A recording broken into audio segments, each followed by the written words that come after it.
Hey everybody, I am back today to share with you a new layout.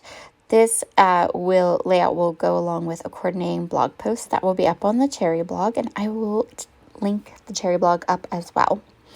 So today I'm using one of the new stencils from the Crafters Workshop. This is the Bubbles stencil, and I'm just taking some purple tape and adhering the stencil right to some nice thick white cardstock. The thicker the cardstock, the better.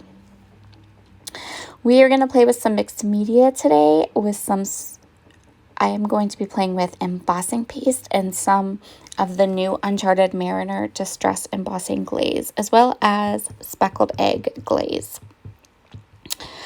I'm starting with my embossing paste. So my favorite brand of embossing paste is from Altenew. I love their embossing paste. It works so nice.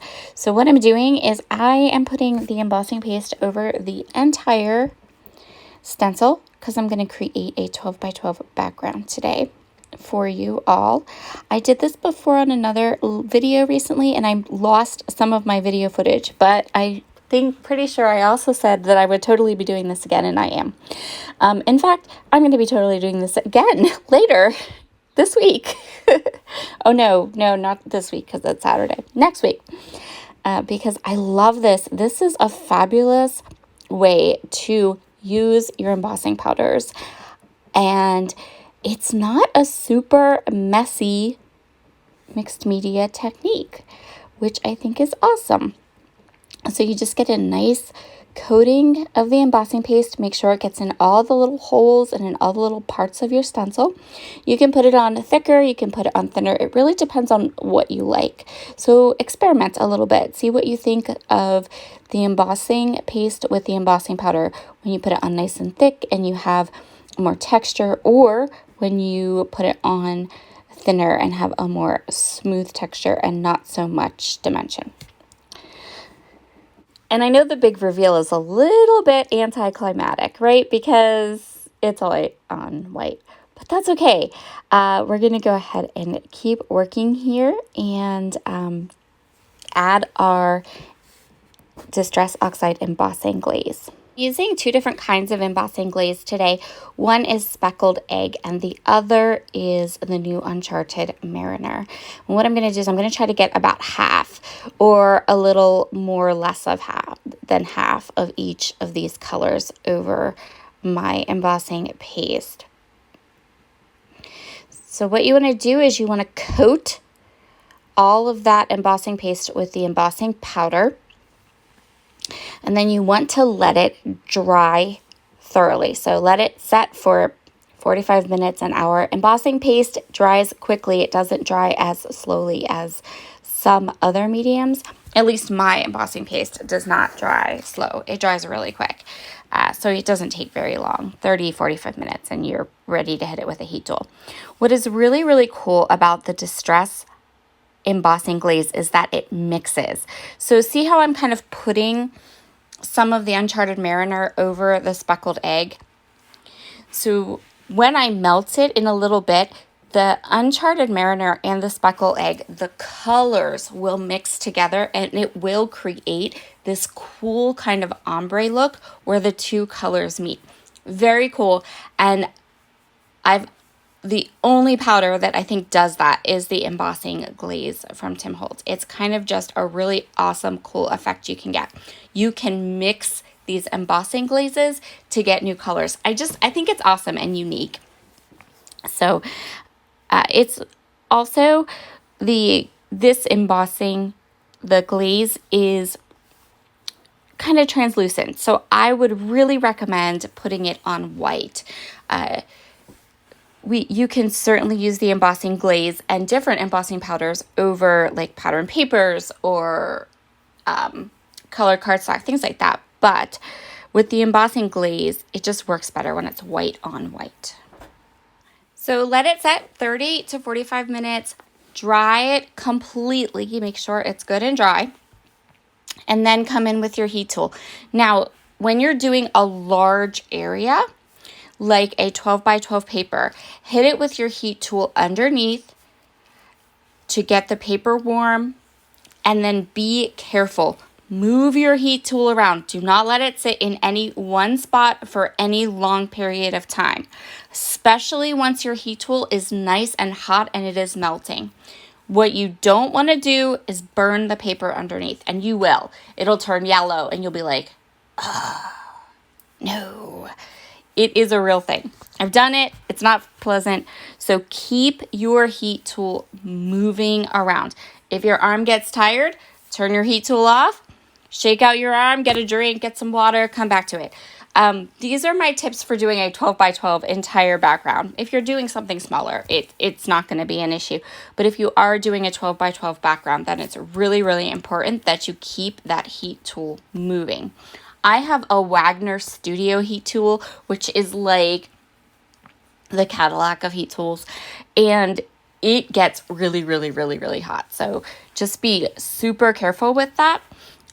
Keep that heat tool moving, pull it off. If you feel like your paper is getting a little too warm, put it back down, and you can do underneath and warm the paper and then do the top. Just the biggest thing you have to worry about when you do a whole background and you're doing it with your heat tool, the biggest thing you have to worry about is burning your paper, because it will burn your paper.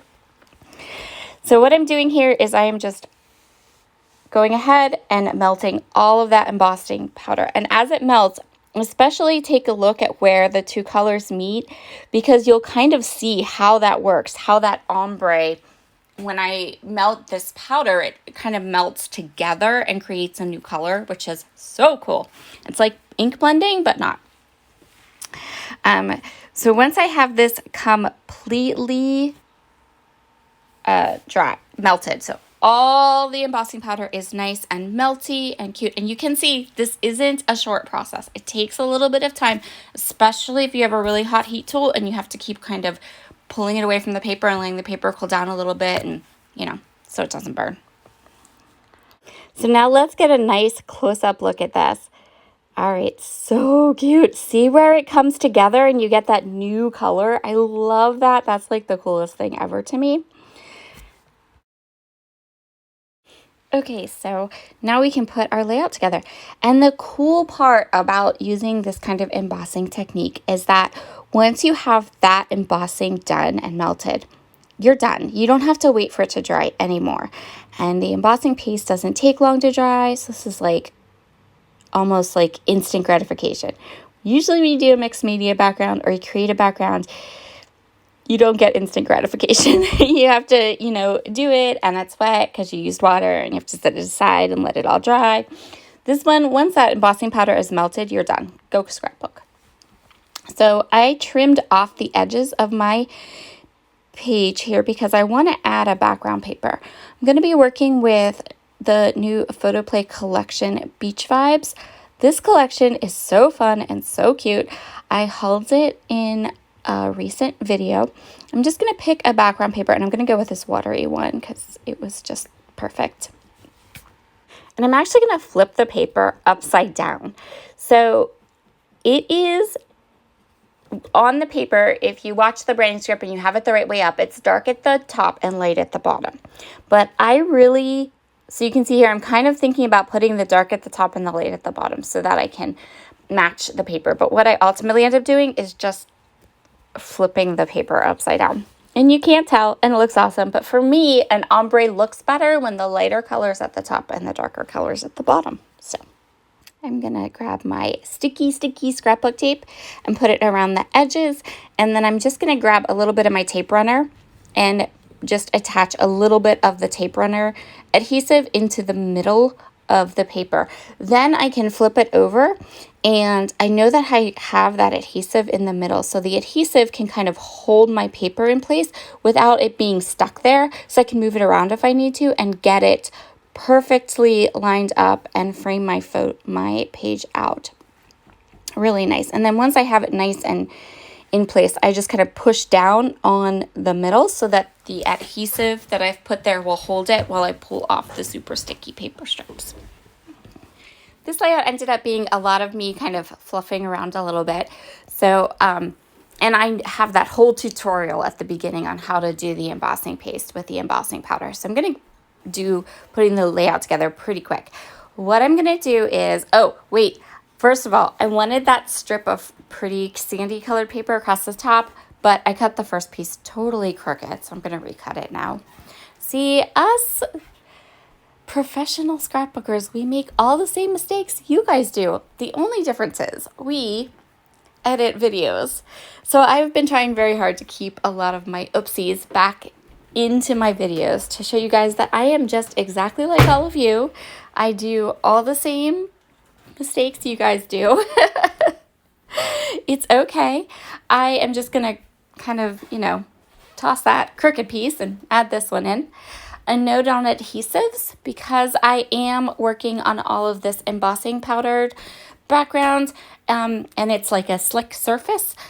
For the most part, I'm going to be adhering everything down using Nouveau Deluxe adhesive and not my tape runner. The only time I'm going to use my tape runner is when I am adhering paper to paper. But whenever I am putting anything onto my background, you want a good, strong, wet glue, or it won't stick right.